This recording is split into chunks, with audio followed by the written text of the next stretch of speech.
नमस्कार, मी पंजाब राज्यामध्ये सांगायचं झालं तर पूर्व विदर्भ, पश्चिम विदर्भ आणि मराठवाड्यामध्ये हे पाऊस सांगतो की तुम्हाला जवळपास पूर्व विदर्भ, पश्चिम विदर्भामध्ये 1 तारखेपर्यंत दररोज भाग बदलत पडणार आहे, म्हणून हा अंदाज लक्षात येतो. पण राज्यातल्या सर्व शेतकऱ्याला सांगू इच्छितो की आज 26 जून 27 जूनचा हे मात्र पाऊस सर्वदूर राहणार, परभणी जिल्ह्यात राहणार आहे, नांदेड जिल्ह्यात राहणार आहे, हिंगोलीकडे राहणार आहे, वाशिमकडे राहणार आहे, कळमनुरीकडे राहणार आहे, यवतमाळ जिल्ह्यात राहणार आहे, अकोला जिल्ह्यात राहणार आहे, बुलढाणा जिल्ह्यात राहणार आहे, नागपूर, वर्धा, भंडारा, गोंदियामध्ये विदर्भात सगळीकडेच पडणार आहे. म्हणून हा अंदाज लक्षात हे 2 दिवस आज उद्या दिवस.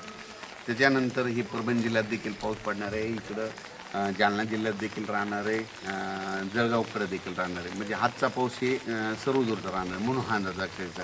पण राज्यामध्ये 26 जून ते 1 तारखेपर्यंत, 1 जुलैपर्यंत राज्यात विदर्भ आणि मराठवाड्यातच जरा जास्त पाऊस पडणार आहे. सांगायचं झालं तर तुम्हाला सांगतो, विदर्भामध्ये 6, 5, 11 जिल्ह्यात आणि मराठवाड्यात हे दररोज वेगवेगळ्या भागात पाऊस पडणार आहे 1 तारखेपर्यंत. 26, 27, 28, 29, 30 आणि 1 जुलैपर्यंत दररोज वेगवेगळ्या भागात पडणार. दुपारपर्यंत ऊन पडणार, दुपारच्याला लगेच पाऊस येणार, म्हणून हे लक्षात येतं.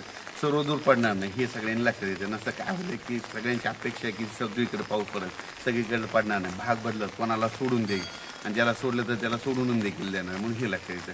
पण राज्यात सांगायचं झालं तर हे पाऊस आता 26, 27चा पंढरपूरकडे देखील सोलापूर जिल्ह्यात पडणार आहे, पंढरपूरकडे राहणार आहे, नगर जिल्ह्याला देखील पडणार आहे. पण तिकडे असं रिमझिम राहणार, थोडे थेंब येणार आहे, जास्त नाही पडणार. पण हे लातूर जिल्ह्याला पडणार आहे, धाराशिवला देखील आजचा पाऊस पडणार आहे. त्याच्यानंतर राज्यात सांगायचं झालं तर पंढरपूरला 5 आणि 6 तारखेला पंढरपूरच्या यात्रेकरूला त्यांना पाऊसमध्ये वरून राजे भिजवणार आहे, म्हणून हे देखील आत्ताच अंदाज त्यांनी लक्षात घेतला. तुम्ही तुमची तयारी ठेवायची, काय झालेलं असं रावट्याची याची तयारी ठेवा, कारण की 5, 6 तारखेला पंढरपूरकडं पाऊस येणार आहे, म्हणून हे देखील त्यांनी लक्षात घेतलं. पण राज्यात सांगायचं झालं तर राज्यातल्या सर्व शेतकऱ्याला सांगू इच्छितो की राज्यामध्ये पूर्व विदर्भ, पश्चिम विदर्भ ह्या जवळपास किती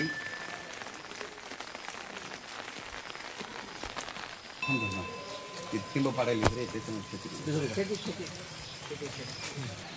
सांगायचं झालं तर राज्यामध्ये हा पाऊस तुम्हाला सांगू इच्छितो की 26, 27, 28, 29, 30 पर्यंत दररोज वेगवेगळ्या भागात पडणार आहे. विदर्भ आणि मराठवाड्यातच जास्त राहणार आहे.